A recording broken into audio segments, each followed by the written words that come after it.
এই যে দেখছেন, এটা সানসেভিয়ারিয়া সিলিন্ড্রিকা, অনেকে আফ্রিকান স্পিয়ার বা স্নেক প্লান্টও বলে।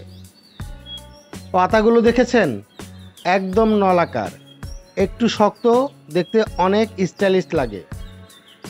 আমি এটাকে বারান্দার ভিতরের পাশে রেখেছি, হালকা আলো পেলেই বেশ ভালো চলে। মাটি খুব সহজ, দোআঁশ মাটির সঙ্গে একটু বালি আর গোবর সার মিশিয়ে নিলেই হয়। টবে যেন পানি জমে না থাকে সেই ব্যবস্থা রাখতে হবে। পানি দেই যখন মাটি একেবারে শুকিয়ে যায়, পাতায় না দিয়ে গোড়ায় পানি দেই। বছরে দুবার লিকুইড সার দিলেই চলে। কীট হলে নিম অয়েল বা সাবান পানি দিলেই ঠিক। দামও খুব বেশি না, 300 থেকে 1000 টাকার মধ্যেই যে কোনো নার্সারিতেই সহজে পেয়ে যাবেন।